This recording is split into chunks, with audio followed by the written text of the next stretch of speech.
everybody, and welcome to the Women's Soccer Show. I'm Sarah. And I'm Allie. And we have a massive episode. I was teasing on Twitter that maybe we were going to do a 2-hour episode and just break down every single NWSL game because there were so many wild ones. We're not doing quite that, but this is going to be a longer episode. Yeah, too much happened. Too much happened. So much happened, and also a longer episode because, as a reminder, this is going to be kind of the episode before our mini break. We'll be off next week and the following week, so the last week of June and first week of July, and then we will be back normal time and hit the ground running with our World Cup coverage.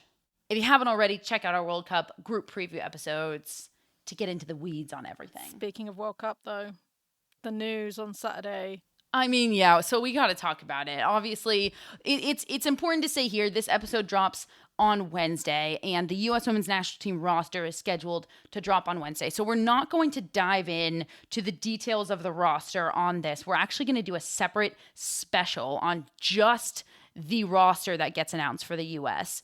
But we would be remiss if we did not just talk about the Becky Sauerbrunn news that you just alluded to, Allie, that broke on Saturday that Becky Sauerbrunn is injured and she will not be on the roster for this World Cup. This would be her final World Cup. This would have been the first World Cup that she was able to play as the captain of the U.S. Women's National Team. And it's honestly, this is heartbreaking for not just U.S. fans. We'll talk about that, but this is just heartbreaking for everybody around the world. This is like losing Leah Williamson from the tournament.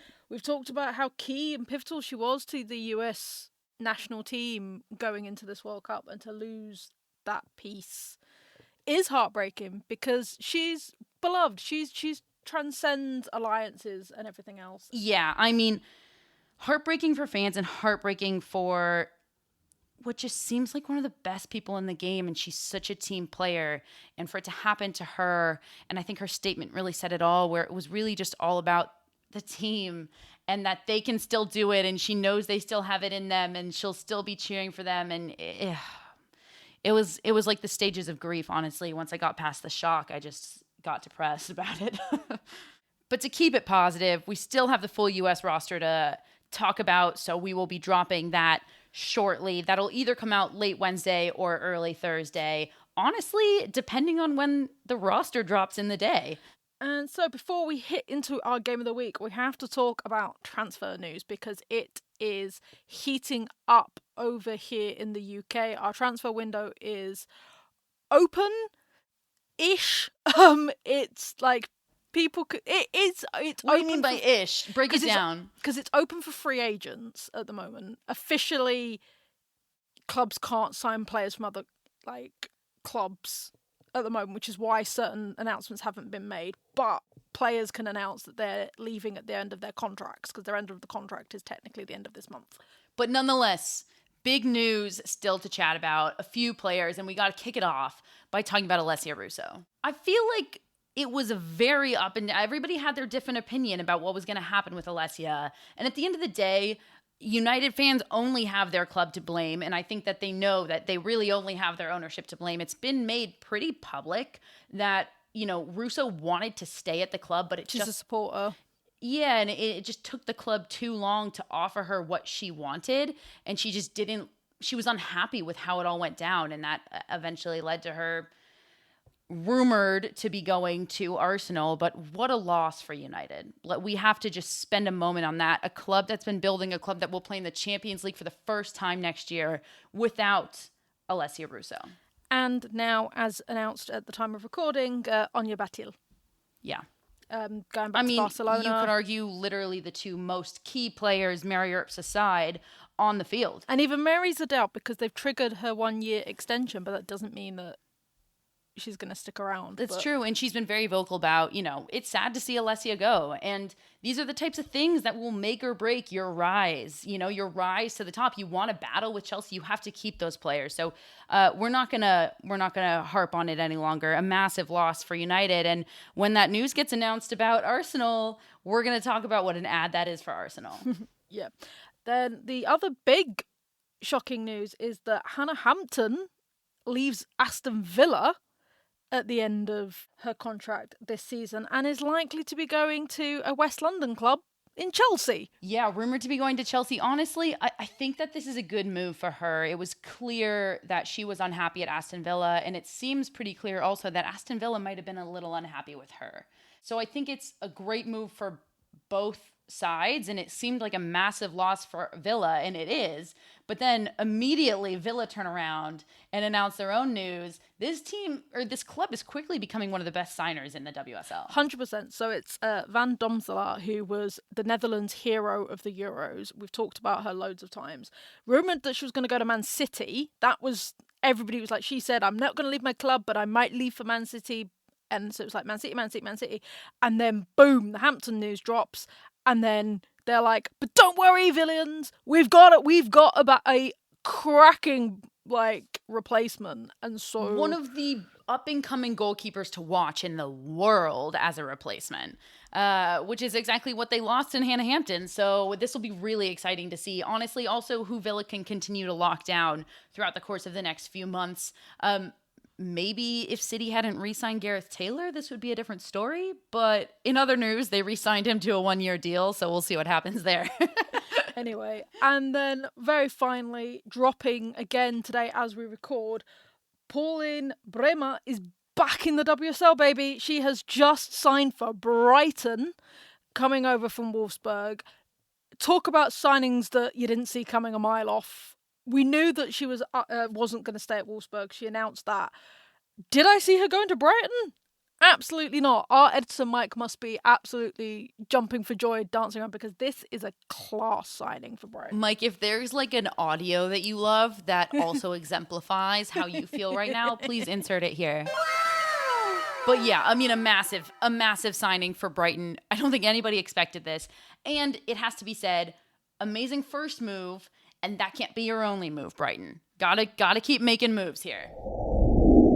Over to the NWSL, we are talking our game of the week. It had to be the SoCal clash in San Diego Wave versus Angel City, and a result that I don't think anybody, maybe other than Angel City, expected. Angel City taking that win 2-1 at San Diego, having just lost their head coach 3 days prior.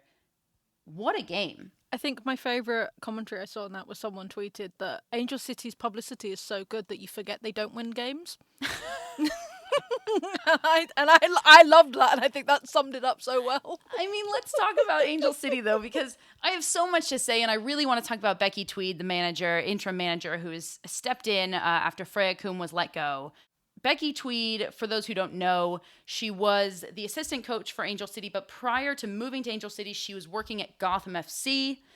She was the assistant coach at Gotham and spent some time being interim head coach at Gotham amid all of the coaching changes that Gotham had last year. So Becky Tweed actually does have experience, not just as a head coach, but specifically in this very weird role of interim head coach. Yes, that seems to be her thing. You know, when I we'll see how the season continues for Angel City, but I would really love to see Becky Tweed, who's been in this league for so long, get a chance at head coach. And frankly, based on this game, if it keeps going this way, she will. But let's spend a moment here again on Becky Tweed. She mentioned that that it was a hard week, but the players dealt with it very professionally, and she was asked what she was able to do, and she said that really she wanted to focus on completing the games and picking each other up and just continuing to push throughout the games. And you could see that. You could see that on the field in this game. I don't think Angel City has been able to put a complete game together, and this was a complete game. No, like I said, the Angel City have had flashes of brilliance, little pieces of brilliance, but there was always something that let them down. And again, you don't know, it could have been coaching, it could have been whatever, but it was just something missing. Whereas this game felt like 11 players as a team instead of 11 individuals. And I mean, obviously a lot of this is what was put on the field. It's a lot of Freya Kuhn's hard work. We're not sitting here saying this was all Becky Tweed. We're like you just said, Allie, Angel City are one of those teams that you don't expect to be in the position that they are on the table. Nope. Because they can play a good game. They almost beat the number 1 sitting Washington Spirit. And I mean, Mark Parsons even said after the game, Angel City probably gave Washington Spirit the biggest run for their money this season that they've had. Like, Angel City is not a bad team. They have not been able to complete games. And in this one, they did. But what a win. To get the win after the pressure of the last few days, added on to this normal pressure of the rivalry, and then you add on playing in San Diego. I was going to say, playing away. It's massive. Huge for them. And hopefully it's something they're going to kick on from now, because it's a team that deserves to be far higher up the table than they actually are. I don't know about far higher, but definitely higher. I'll say that. Let's get into it. I'd say the first half was pretty even, and then the second half is really what we want to talk about here, because an even first half, and you expect San Diego to come out. It's their home field, and they're the ones vying for first place in the table. You expect them to come out hard. And instead, they come out on the back foot, and Angel City's the one who comes out really with a point to prove. And it stayed that way through the entire second half. I think Angel City won that second half, hands down. Yeah, for sure. Absolutely, for sure. It was one of those things that I think... I don't want to say that San Diego got complacent. That isn't quite what I mean. But it did feel very much like San Diego, when they got their goal, that was the only gear they stuck in, and then they sort of went down, whereas Angel City had at least another 2 gears to push through. I do want to spend a moment talking about Angel City's response to that San Diego goal, because I think Leanne Sanderson, who was one of 2 on the call, that Allie, you and I were just talking about before we loved recorded. them. It was Jackie Oatley and Leanne Sanderson. Now, Jackie Oatley is a legend over here. Like, she's one of the first female commentators to actually get match commentating. Like play-by-play, yeah. Yeah, play-by. She is a legend over here. So to get those 2 paired up was just I mean, sweet. I love them both individually, and then to get them together, I want them together on every single game that I watch. I want their commentary. Them together. Yeah. Just both of them. Leanne Sanderson pointed this out, but we have to spend a moment on it, because the key to this game is Angel City's mental response. It's not, there's really not, we can talk about tactics, but actually, if you want to look at this game and wonder what led Angel City to win and take this 3 points, it's their mental response to going down 1-0.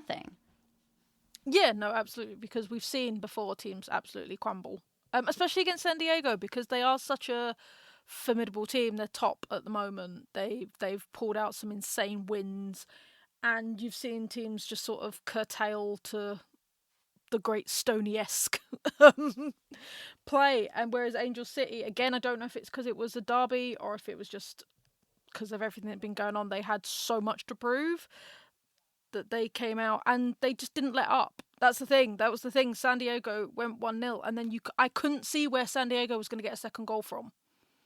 That was the key thing. Frankly, into the last second, and it looked like they were finally pushing forward in the last 60 seconds of the game, but obviously to no avail. And it's nice to see from Angel City. It feels that they have a lot left in the tank for the rest of the season, and I am excited to see where this team goes. And speaking of Casey Stoney, I do have to mention, I feel that Stoney will be upset when she watches back, or even probably she saw it when it happened on the field. Both of Angel City's goals were, I think, results of poor marking on San Diego's behalf in the box. To leave an attacker to take a wide open shot just outside your 6-yard box both times, you got to throw a body in front of that. And they didn't. I think the first one was way more of a culprit than the second one, but nonetheless, I think that this game was really won by Angel City. It wasn't lost by San Diego. But if we're going to point to one thing that San Diego did, I think that that's what they'll be looking at in film. We've said it so many times on this podcast, but your goalkeeper should be your last line of defence, not your only line of defence. And it did feel like they kind of threw Sheridan to the wolves a bit. Even when it's Kaylin Sheridan, even when it's her. So, back on Angel City bit, can we sort of talk about Paige Nielsen? Because Paige Nielsen was phenomenal. I know, not just because she was the goal scorer, but the game she had, it's probably one of the best games I've seen her play in a long time. Just defensively, she was on it which, again, we've not really seen from Angel City for a long time because, like you said, they sort of run out of steam. For like, they'll play well for 60 minutes, 70 minutes, and then it's gone. Whereas, not only did she get the goal, the blocks she made, the way she was working with Gordon, that centre-back pairing, was just sweet. And yeah, I think Paige has come out with a point to prove, as all of the team has, but her specifically because it's where they've been leaking goals. She put herself in a perfect position for that first goal. I thought there wasn't a weak spot across the whole field, frankly, for Angel City. I loved seeing Sydney Leroux back on the field these past couple of weeks. And when she gets back to that 90-minute fitness, I think it's going to be such a huge add for Angel City. And Alyssa Thompson was just, I mean, you could see the brilliance and the magic that this young player has. And you just had to watch and think to yourself that she could really add such a wonderful element to the U.S. women's national team roster. I'm just saying, like, the more I watch this girl, the more I really get it. I can't help it. No, I truly was thinking that while I was watching it, though. I thought she wasn't on the ball a lot during the game, but the moment she was, it was how you feel when, like, Swanson or Smith gets on the ball, where you're just holding your breath because truly anything can happen. Yeah, I've just realised that both of the Angel City goals came from defenders. Yep. That says a lot. I mean, how amazing, though, too, that they both came from defenders. I absolutely love that. I do want to spend a moment talking about San Diego Wave and Kristen McNabb's absolute screamer of a goal. We just have to, because this was a worldie through the legs of Allie Riley into the top bucket. Poor Allie Riley. And as our lovely Ann Sanderson pointed out, a beautiful layoff from Alex Morgan, a gorgeous, gorgeous assist. And I'll add on to that just to stay a little U.S.-centric here because I feel that I'm able to because the U.S. roster is about to drop. As somebody who's said for many years that I think that what Alex Morgan doesn't get credit for is the element of her game that isn't about goal scoring. And it's the off-the-ball runs and the things she's able to do maybe not when we're looking at her goal scoring ability. And this was one of them. It was a beautiful assist and it was a hit, though. What a strike. I was going to say, no goalkeeper saving that.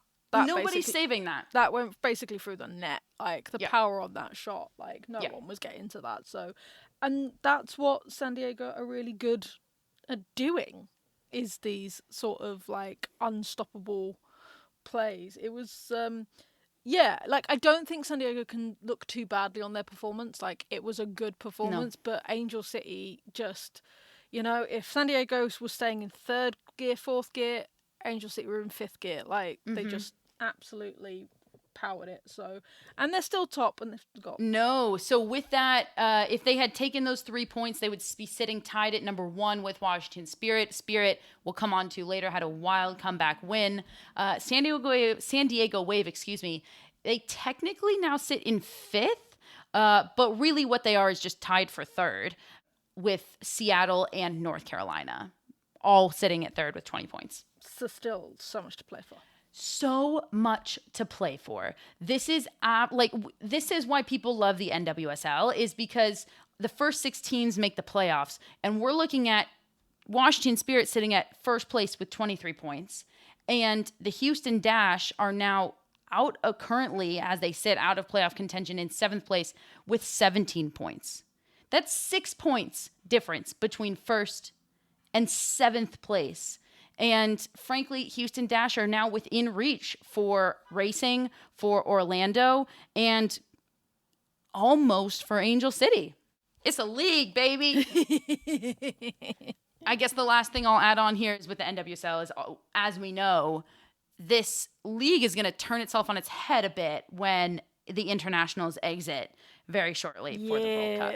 And then it's going to be the big thing. It's going to be a whole new world, which will be just as exciting. All right, let's go around the world. Around the world, around the world. We have a special edition today, Allie. What is it? Yes, so we're going to talk about teams that have dropped their rosters. Some surprises, some not so surprising. So, kick it off with the host nation. Australia have dropped their prelim squad. There's no real surprises. However, Fordker and Van Egmond keeping up their streak of continued call-ups together. They've been called up together since 2015, which is really sweet. And Norway released their roster to top off an amazing domestic season. Manum has been rewarded with a call-up by Hege Riis. Graham Hansen, Hegerberg, and Mjelde all make the cut, while Thor Stottier misses out due to injury. Over to Japan, their roster has dropped with some notable names. Saki Kumagai makes the 4th roster. This is the only remaining player from the World Cup win in 2011. Big notable miss is Mana Imabuchi, who completely misses out on this squad. But notable names we do know is Lugita from the Thorns, Haragasa from City, Nagano from Liverpool, and also my beloved Risa Shizmu and Hayashi from West Ham all make the roster. And finally, over to Sweden. Sweden's roster dropped this past week with some notable callouts. Caroline Seeger makes her 5th World Cup roster. The goalkeeper 1 position is still not 100% decided, as said publicly by their head coach, and is going to be decided during the Sweden friendlies leading into the World Cup. And finally, 8 players from the domestic Swedish league are rostered, while 15 make the roster who play outside of Sweden. Have you checked out Total Football Analysis yet? TotalFootballAnalysis.com provides researched analysis on loads of football games, including women's football.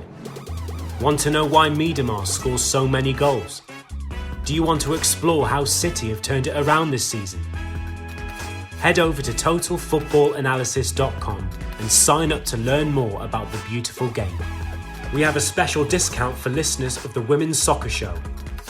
At checkout, type WOSO10 to get a full year for €10. That's €40 off the yearly subscription. Head over to TotalFootballAnalysis.com and type WOSO10 at checkout. Going back to the NWSL, all sorts of comments. We promised you last week, and this is what I shout out, is Orlando Pride, because they have made such a change this season that we have to go into it.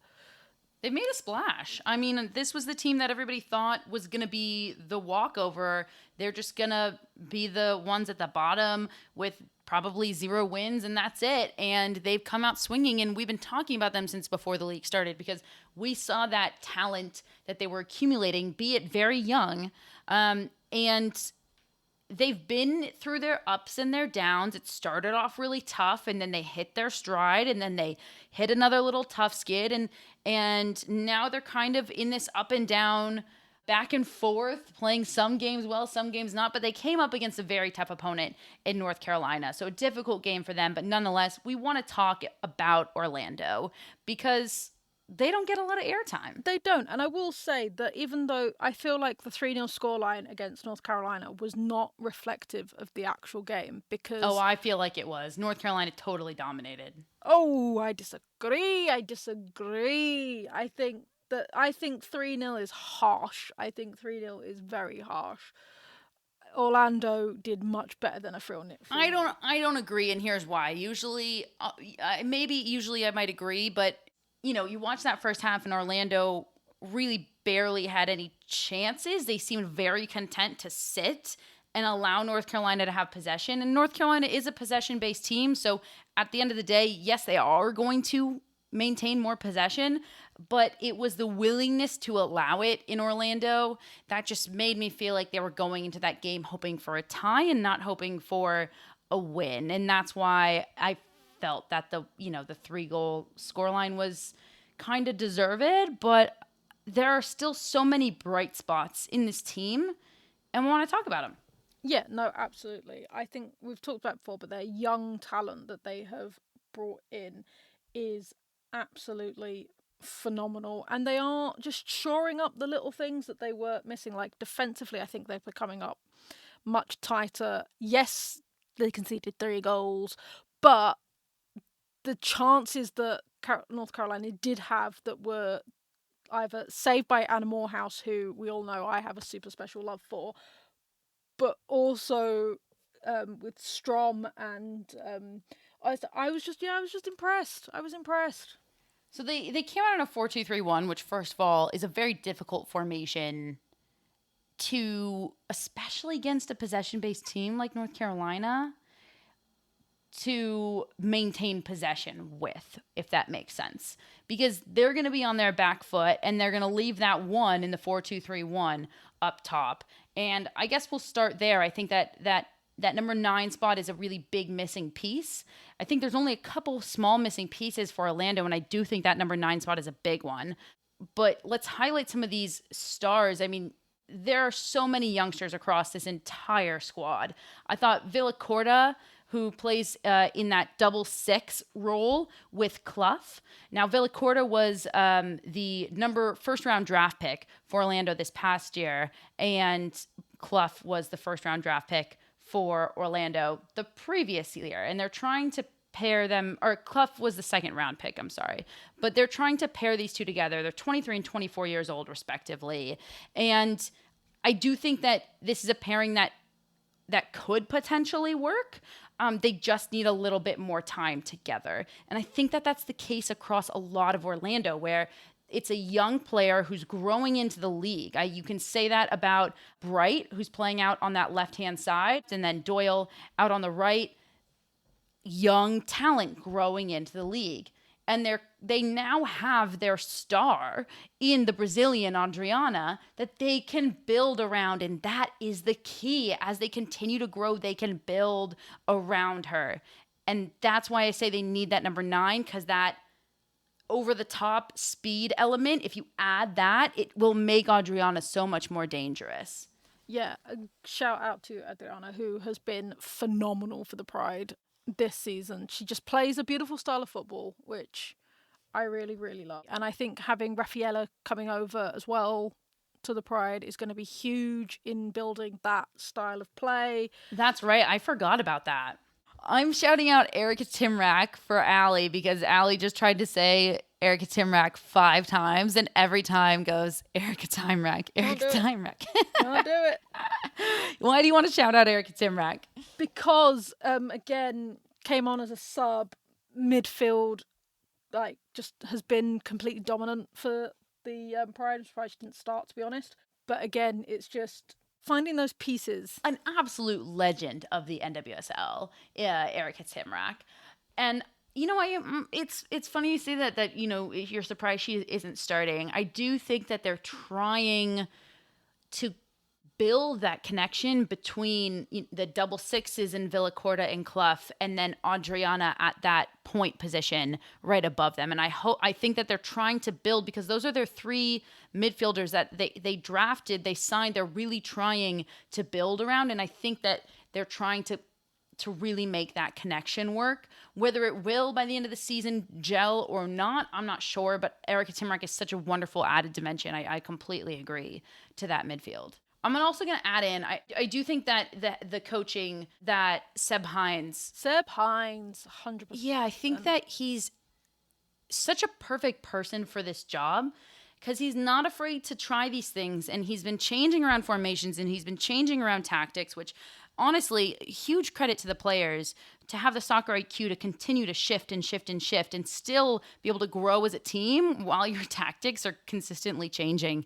But I feel like he's been able to change the tactics that and find ways that these players can play together but still be able to highlight their individual talents, really. And I think he's doing such a great job with them. And I think that if they can get that core group to stay together, we're going to see really great things from them next year. Yeah, and he came in under not the best circumstances, but also he is Orlando through and through, which you normally find is a detriment, because they tend to keep things the same, and they have a very specific style of playing. But I will give a shout out to Seb Hines in the fact that he hasn't done that. Yes, he is all about the team. He was the assistant coach. He played for the male counterpart in Orlando City, but he's gone, right, these are the players I've got.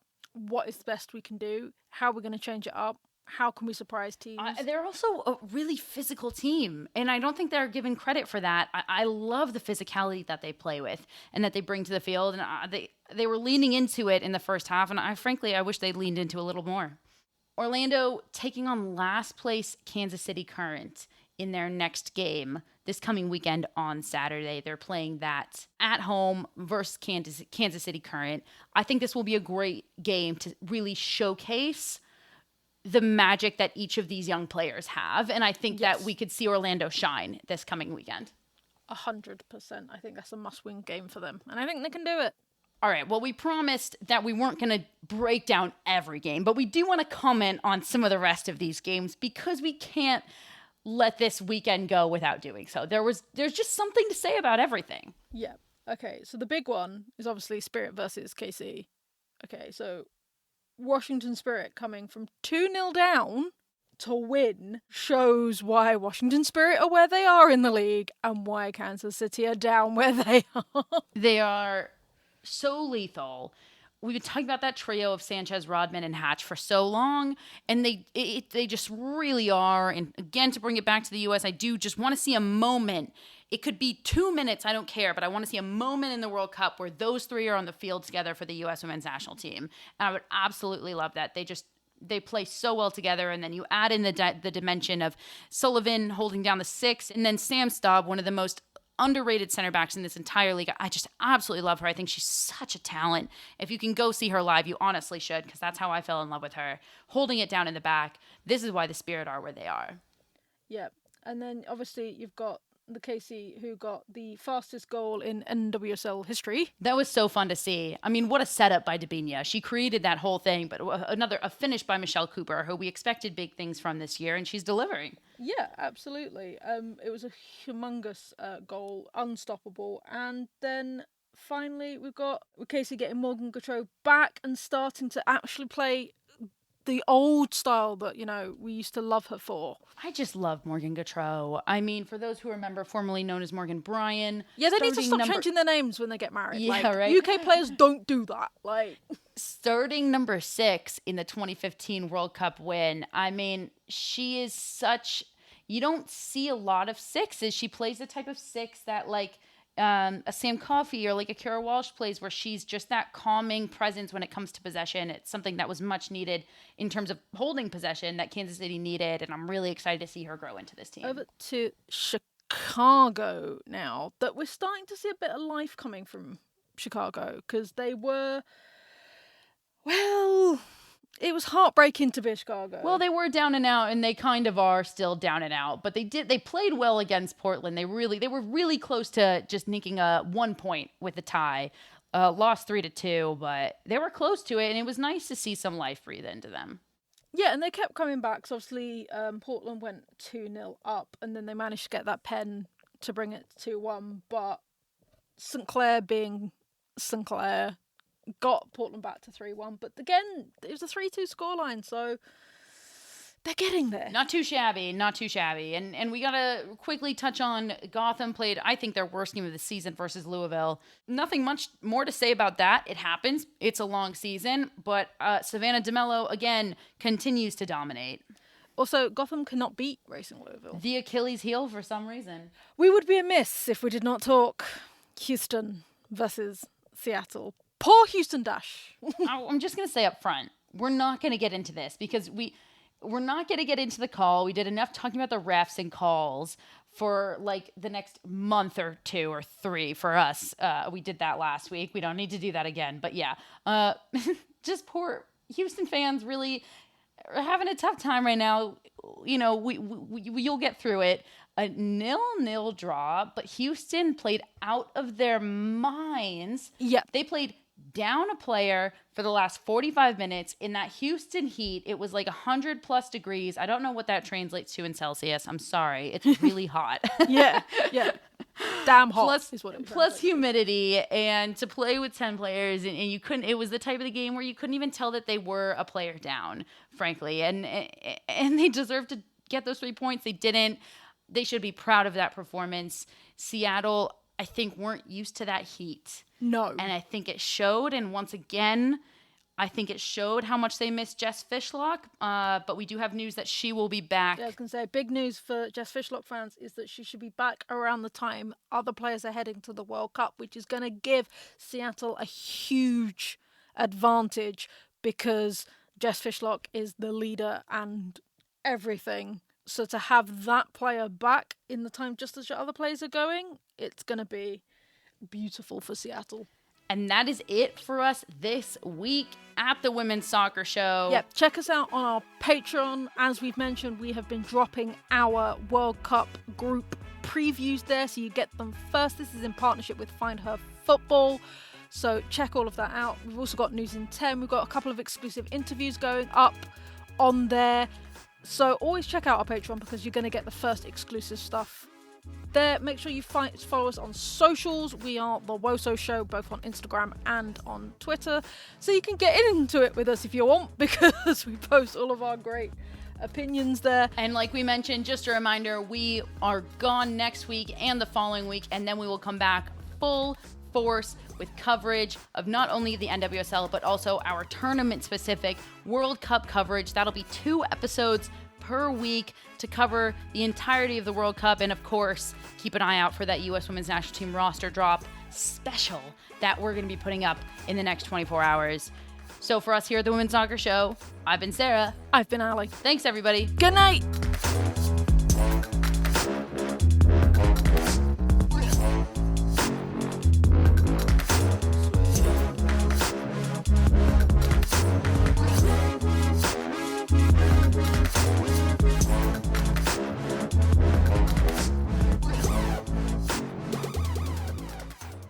This podcast was edited by Monkey Hill Media. Visit monkeyhillmedia.com for more information.